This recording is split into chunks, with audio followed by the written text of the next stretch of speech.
Friends, हमारा जो topic है वो है एनालिसिस यूटिलाइजिंग मल्टीपल रेशोज। इस टॉपिक के बारे में पहले मैं आपको बताता चलूं। ये एक टॉपिक है जिससे हमें ये पता लगेगा ऑर्गेनाइजेशन के अंदर फ्रॉड एग्जिस्ट करता है या नहीं करता। मतलब अगर हम इन रेशोज को निकालेंगे, फिर एक फैक्टर है वो हम डिस्कस कर रहे हैं लेटर ऑन, और उसमें हम देखेंगे अगर एक वैल्यू सर्टन वैल्यू है उससे उस जितना आंसर आएगा तो ऑब्वियसली ऑर्गेनाइजेशन के अंदर फ्रॉड एग्जिस्ट करता होगा। तो हम ये देखते हैं रेशियोज हैं कौन कौन सी। सबसे पहली एक रेशियो है DSRI, daily sales in receivables index. ये क्या हमें बताता है? This is the ratio of the current years day sales in receivables to that of the prior year. In simple अगर हम इसका फार्मूला देखें, current year receivables divided by current year sales, इन दोनों को जब हम डिवाइड करेंगे तो नेक्स्ट देखें फिर डिवाइड का निशान है। ये जो हाईलाइटेड ब्लैक डिवाइड का निशान है, this is the main divider symbol, और इसके बाद है नीचे previous year receivables divided by previous year sales. Okay, इससे जो भी आंसर आएगा उसको हम आगे यूटिलाइज करेंगे। इसी तरह नेक्स्ट हमारे पास एक और रेशो है जिसको कहते हैं ग्रॉस मार्जिन इंडेक्स। इसका क्या मतलब है? This is the ratio of the prior year gross margin to that of the current year. इसका फार्मूला भी हम देख लेते हैं। सिंपल जहां फार्मूलाज आएंगे, you just have to apply it after gathering the data. Formula है previous year sales minus previous year cost of goods sold.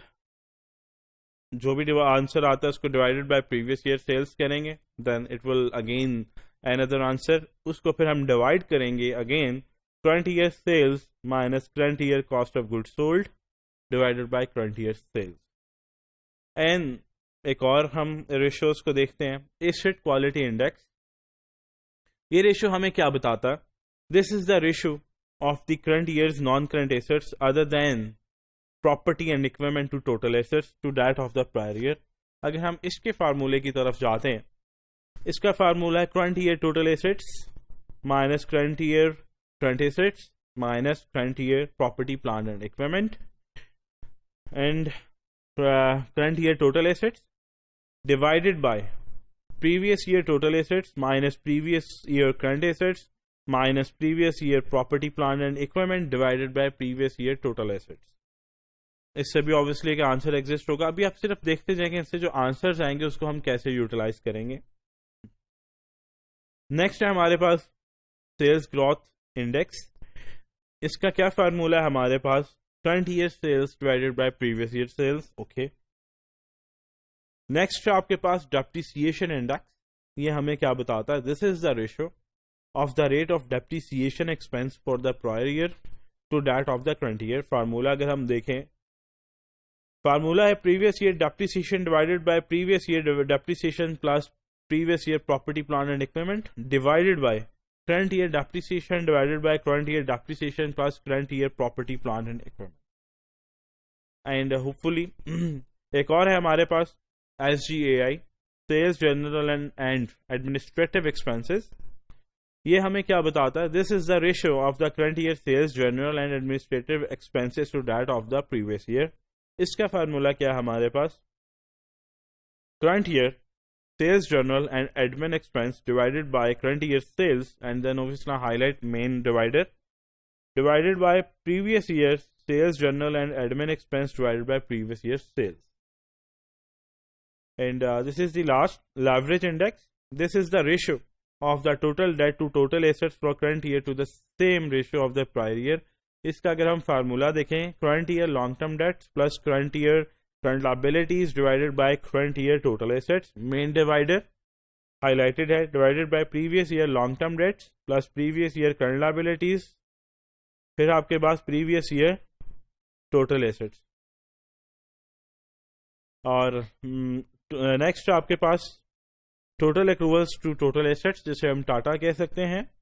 इसका फार्मूला हमें क्या बताता है? Working capital minus cash minus income taxes payable minus current year depreciation and amortization divided by current year total assets। This is the main thing, calculation of M score। जो कि हमें बताएगा कि ऑर्गेनाइजेशन के अंदर फ्रॉड एग्जिस्ट करता है या नहीं करता है। ये एक एम स्कोर है। ये जो न्यूमेरिकल वैल्यूज आ रही हैं आपने इसको इसी तरह ही लेना है। m is equal to -4.84 plus 0.920 into DSRI, जो हमारी पहली होगी डेली सेल्स इंडेक्स, उसका जो आंसर होगा वो आपने इधर मल्टीप्लाई कर देना है, plus 0.528 into gross margin index जो आया उसका आंसर आपने इधर लिख देना है। इसी तरह ये जो न्यूमेरिकल वैल्यूज आ रही हैं ये आपने इसी तरह लिख देनी है, और जो इंडेक्सेस आपने निकाले हैं उनको आपने इस फार्मूला में पुट कर देना है। तो जो एक आंसर आएगा उससे हमें क्या पता लगेगा। Last paragraph is very important और ऑब्वियसली एग्जाम्स में भी टेस्ट हो सकता।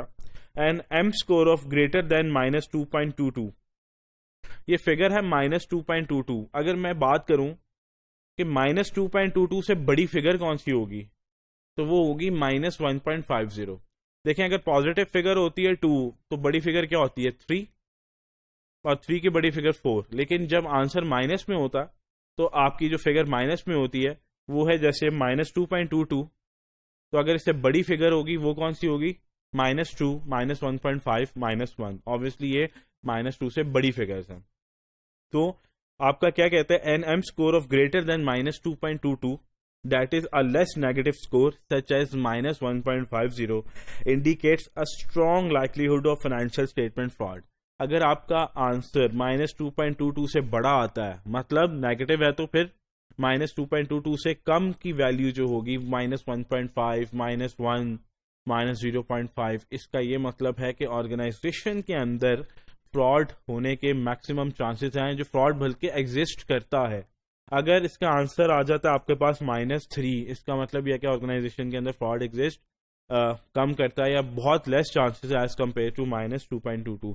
-4 भी बहुत बेहतर है, लेकिन अगर -1.51 आता है तो ऑर्गेनाइजेशन के अंदर फ्रॉड अक्कर होने के, एग्जिस्ट होने के चांसेस काफ़ी ज़्यादा हैं। तो ये था हमारा एम स्कोर मॉडल। आपको जो है रेशोज ऑब्वियसली हमने कैलकुलेट करनी है, उन रेशोज को सिंपल इस फार्मूले में इनकॉर्पोरेट करना है, then compare the answer with your -2.22।